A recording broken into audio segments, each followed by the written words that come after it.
अस्सलाम वालेकुम व्यूअर्स, मैं हूँ Shakir Solanki. Viewers, high courts में जजेस की तैनाती का मामला मुतनाज़ा हो गया है। जस्टिस काजी फ़ाइज़ ईसा फिर मैदान में आ गए हैं। काजी फ़ाइज़ ईसा वैसे तो छुट्टियों पर गए हुए हैं, लेकिन एक तअस्सुर ये था मार्केट में, जो डिबेट हो रही थी, डिस्कस हो रहा था कि काजी फ़ाइज़ ईसा शायद समझौता करके गए हैं और वो ये चाहते हैं कि चीफ़ जस्टिस के लिए मैदान खुला रहे। चीफ़ जस्टिस जो तकर्रुरियाँ करना चाहते हैं करें, और काजी साहब ने समझौता कर लिया है। ये मीडिया में एक तअस्सुर था, लेकिन काजी साहब ने उस तअस्सुर को भी ख़त्म करने की या नफ़ी करने की कोशिश की है। आज गुज़श्ता रोज़ यानी चीफ़ जस्टिस ऑफ पाकिस्तान को फिर ख़त लिखा है और जुडिशल कमीशन का जो इजलास बुलाया गया है 29 जून को, इस पर यानी कल इजलास बुलाया गया है, तो इस पर तहफ़्फ़ुज़ात का इज़हार किया है जस्टिस काजी फ़ाइज़ ईसा ने। वो क्योंकि मुल्क से बाहर गए हुए हैं, छुट्टियों पर हैं, गालिबन 2 महीने की छुट्टियां हैं। मैंने परसों इस पर प्रोग्राम किया था। तैयब बलोच सुप्रीम कोर्ट के जो हमारे साथी हैं, कोलीग हैं, सुप्रीम कोर्ट कवर करते हैं, उनसे भी डिस्कस किया था हमने, तो खुलकर बात की थी। फिर क़य्यूम सिद्दीकी साहब सीनियर जर्नलिस्ट हैं, सुप्रीम कोर्ट कवर करते हैं, उन्होंने भी ट्वीट किया था कि काजी के छुट्टी पर जाते ही जजेस की धड़ाधड़ तैनातियाँ शुरू हो गई। तो एक तअस्सुर ये था कि शायद बलूचिस्तान में, क्योंकि ये बलूचिस्तान में रहे हैं, भर्ती हुए हैं, बलूचिस्तान से ताल्लुक़ है काजी फ़ाइज़ ईसा का, तो बलूचिस्तान में साबिक़ जो चीफ़ जस्टिस ऑफ पाकिस्तान हैं थे इफ्तिखार मोहम्मद चौधरी, उनके किसी रिलेटिव को जज लगाया जाएगा शायद, इसीलिए जस्टिस काजी फ़ाइज़ ईसा को फिर इफ्तिखार मोहम्मद चौधरी ने भर्ती किया था। तो काजी फ़ाइज़ ईसा कहा जा रहा है कि जस्टिस इफ्तिखार मोहम्मद चौधरी का एहसान उतारना चाह रहे हैं, एहसान का बदला देना चाह रहे हैं और उनके रिलेटिव को जज लगवाना चाह रहे हैं, इसलिए वो छुट्टियों पर चले गए हैं। क्योंकि काजी साहब के छुट्टी पर न जाने से जुडिशल कमीशन में चीफ़ जस्टिस ऑफ पाकिस्तान के हामी ग्रुप जो है, हामी जजेस की तादाद कम हो जाती है, वो अक़लियत में हो जाते हैं। चीफ़ जस्टिस ऑफ पाकिस्तान जो उमर अता बंदियाल साहब हैं, उनका जो जिसको आप ग्रुप कहें या हम ख्याल कहें या हामी जजेस कहें या उनके मौक़िफ़ के हामी जजेस कहें, तो उनकी तादाद कम हो जाती है काजी फ़ाइज़ ईसा के होते हुए। काजी फ़ाइज़ ईसा भी जुडिशल कमीशन के मेंबर हैं, तो मोस्ट सीनियर जज हैं सुप्रीम कोर्ट के। तो काजी साहब जब सुप्रीम जुडिशल काउंसिल में, सुप्रीम जुडिशल कमीशन में आ जाते हैं, तो फिर फ़ैसला नहीं हो सकता। जो चीफ़ जस्टिस चाहते हैं वो फ़ैसला नहीं हो सकता, क्योंकि उनकी अक्सरियत नहीं है। तो काजी साहब को छुट्टी पर भेज दिया गया है। जिस तरह सियासत में होता है कि जी किसी को अगर पार्लियामेंट में असेंबली से गायब करना है तो उसको मुल्क से बाहर भेज दो, कहीं विज़िट पर भेज दो कि भाई आप उम्रा करके आएँ, आप फ़लाँ मुल्क चक्कर लगा के आएँ। तो ये काजी साहब के साथ शायद ये किया गया है। ये तअस्सुर था एक, लेकिन इससे फिर तअस्सुर की नफ़ी हो रही है। काजी साहब ने ख़त में क्या लिखा है, काजी वो बताऊँ आपको पहले। काजी साहब ने लिखा है कि जी सिंध हाई कोर्ट और लाहौर हाई कोर्ट में जो जजेस की तकर्रुरी का मामला है, इस पर अपने तहफ़्फ़ुज़ात का इज़हार किया है कि जुडिशल कमीशन का जो इजलास 29 को कल जो बुलाया गया है, इस पर और कहा गया है कि जी गर्मियों की तातीलात अदालतों में चल रही हैं और गर्मियों की छुट्टियों के दिनों में इजलास जुडिशल कमीशन का बुलाने की मुझे वजह मेरी समझ से बालातर है। सिंध हाई कोर्ट और अच्छा जी, चीफ़ जस्टिस काजी फ़ाइज़ ईसा ने जुडिशल कमीशन का इजलास बुलाने पर चीफ़ जस्टिस ऑफ पाकिस्तान को अपने तहफ़्फ़ुज़ात से, रिज़र्वेशन से आगाह किया है और कहा है कि ना तो उन्हें चीफ़ जस्टिस ने और न ही रजिस्ट्रार सुप्रीम कोर्ट ने इजलास से मुतल्लिक़ आगाह किया है।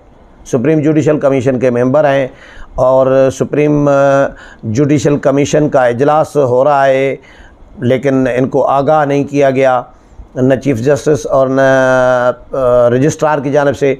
वो कहते हैं कि जी सिंध और लाहौर हाई कोर्ट्स में भी मौसम गर्मा की छुट्टियां चल रही हैं, गैर कानूनी तरीके से जुडिशल कमीशन का इजलास नहीं बुलाया जा सकता। यानी ये गैर कानूनी होगा। ये मोस्ट सीनियर जज सुप्रीम कोर्ट ऑफ पाकिस्तान के जो हैं जस्टिस काजी फ़ाइज़ ईसा, जिनके लिए कहा जाता है कि वो एक उसूल परस्त आदमी हैं, वो आइन और कानून के मुताबिक चलने वाले आदमी हैं।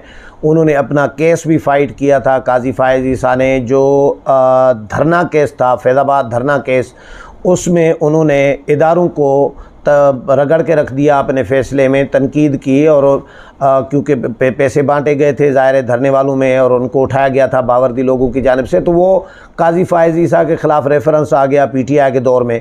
लेकिन फ़ाइट किया उन्होंने, सदर ममलिकत को मुतअद्दिद खतूत लिखे उन्होंने, सुप्रीम जुडिशल काउंसिल जो थी उसको खतूत लिखे। तो काजी साहब तो बोलते हैं भाई, काजी साहब अभी भी बोल रहे हैं। जो एक तसर था कि काजी साहब ने समझौता कर लिया है, शायद कंप्रोमाइज़ कर लिया है, वो तसर इससे तो नहीं लग रहा कि तसर वो ठीक था।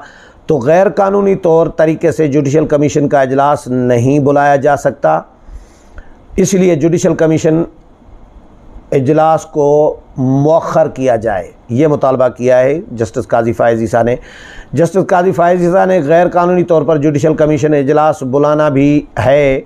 अगर इन्होंने कहा कि गैर कानूनी तौर पर जुडिशल कमीशन का इजलास बुलाना भी है तो वीडियो लिंक की सहूलत दी जाए। फिर एक तरफ वो कह रहे हैं कि छुट्टियों में, जब छुट्टियां हैं हाई कोर्ट्स में भी, सुप्रीम कोर्ट में भी, तो जुडिशल कमीशन का इजलास बुलाना गैर कानूनी है। लेकिन अगर फिर भी आप बज़िद हैं, बुलाना ही है, तो फिर मुझे वीडियो कॉल की वीडियो लिंक की सहूलत दी जाए कि मैं बाहर से वीडियो लिंक के ज़रिए शिरकत करूं। तो वो शिरकत भी करना चाह रहे हैं। मुझे मेरे कोलीग्स ने ये कहा था, सहाफ़ियों ने, एक तसव्वुर था मार्केट में कि शायद काजी साहब इस इजलास में भी शिरकत नहीं करेंगे बाहर से भी, लेकिन काजी साहब ने ख़त लिख कर अपनी एक हुज्जत तमाम कर ली है, पूरी कर ली है।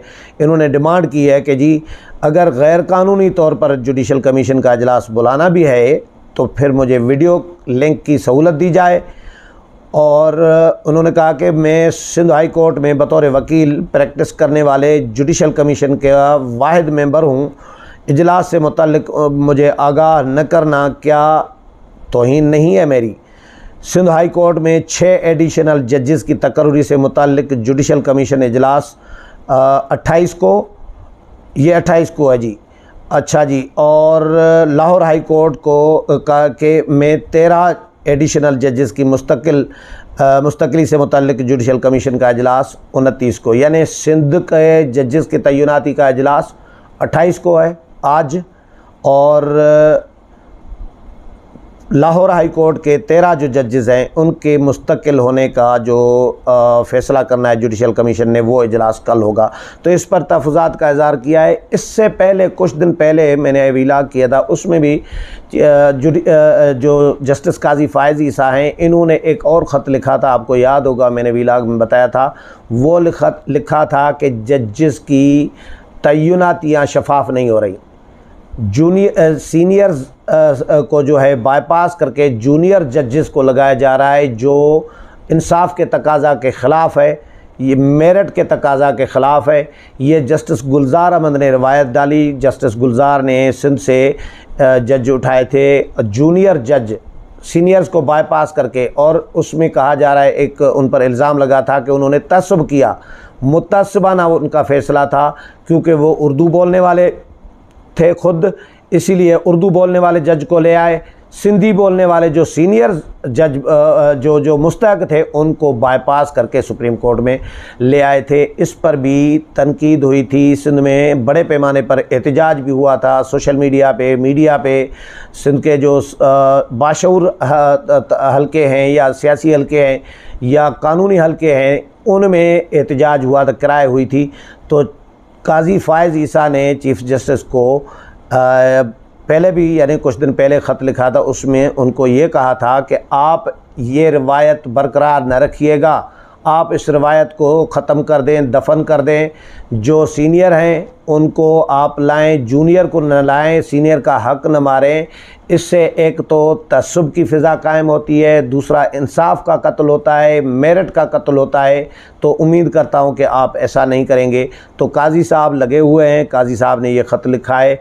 सुप्रीम कोर्ट में भी जजेस की तैनाती होनी है ज़ाहिर है, लेकिन हाई कोर्ट्स के जजेस की तैनाती के लिए ये आज और कल जुडिशल कमीशन का इजलास हो रहा है, तो उस पर तहफ़्फ़ुज़ात का इज़हार किया है चीफ काजी फ़ायज़ ईसा ने। अब देखते हैं चीफ़ जस्टिस ऑफ पाकिस्तान और सुप्रीम कोर्ट जो है उनको वीडियो लिंक के ज़रिए शिरकत का मौका देते हैं या नहीं। इस हवाले से जो भी अपडेट होगी वो भी आपके साथ शेयर करूँगा। मेरे प्रोग्राम पसंद आया होगा, अगले प्रोग्राम में फिर मुलाकात होगी। तब तक इजाज़त चाहता हूँ। अल्लाह हाफ़िज़।